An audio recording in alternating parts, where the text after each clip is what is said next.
પ્રધાનમંત્રી નરેન્દ્ર મોદીએ દિલ્હીને આપી ₹12,200 કરોડથી વધુની પરિયોજનાઓની ભેટ. સાહિબાબાદ અને ન્યૂ અશોકનગર વચ્ચે નમો ભારત કોરિડોરનું ઉદ્ઘાટન. મેટ્રો રેલ પરિયોજનાનો પણ શુભારંભ અને શિલાન્યાસ. રોહિણીમાં ભાજપની પરિવર્તન રેલીને સંબોધનમાં દિલ્હીની આપ સરકાર પર કર્યા કટાક્ષ.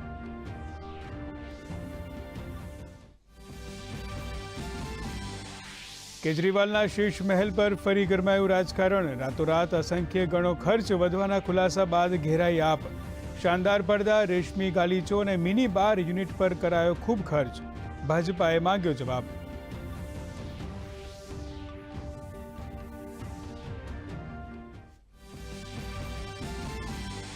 પ્રયાગરાજના મહાકુંભમાં કેટલીક જમીન વકફની હોવાના દાવાને પ્રશાસને ફગાવ્યો. જિલ્લાધિકારીએ કહ્યું કે આવા લોકો સામે કરવામાં આવશે કાર્યવાહી. મહાકુંભમાં ભાગ લેવા માટે દેશ વિદેશના શ્રદ્ધાળુઓનું આગમન.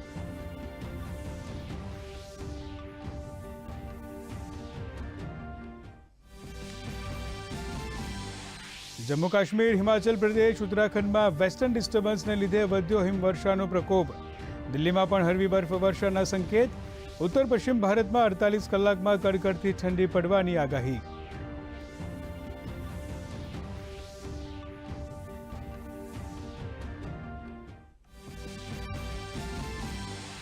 મુખ્યમંત્રી ભૂપેન્દ્ર પટેલે ભાવનગરમાં યોજાયેલા વિઝન 2030 ટ્રેડ એન્ડ ઇન્ડસ્ટ્રીઝ એક્સપોની લીધી મુલાકાત. તો મુખ્યમંત્રીનો વધુ એક સંવેદનશીલ અભિગમ. એશિયન પેરા ગેમ્સમાં ગોલ્ડ અને બ્રોન્ઝ મેડલ વિજેતા 2 દિવ્યાંગ ખેલાડીઓને તેમની સિદ્ધિ બદલ રાજ્ય સરકારની સેવામાં વર્ગ 1 અને વર્ગ 2માં આપશે નિમણૂક. રાજ્યમાં વિદ્યાર્થીઓમાં વધી રહેલા મોબાઈલ ફોનના વપરાશના વળગણ અંગે સરકાર ચિંતિત.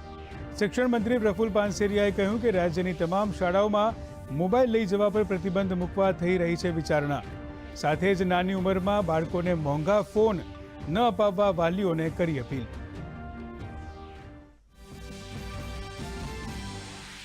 રાજ્યમાં સુરત સિવિલ હોસ્પિટલમાં પ્રથમ વખત કરાઈ હેમોફિલિયાથી પીડાતા દર્દીની સફળ સ્યુડો ટ્યુમર રિમૂવલ સર્જરી. અંદાજે ₹1 કરોડના ખર્ચે થતી સર્જરી હોસ્પિટલ દ્વારા ખાસ કિસ્સામાં કરવામાં આવી, તદ્દન નિઃશુલ્ક.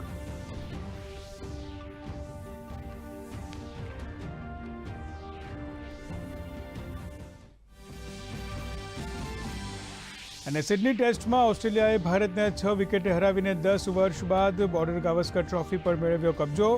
જીત સાથે જ WTCની ફાઇનલમાં પહોંચી કાંગારુઓની ટીમ.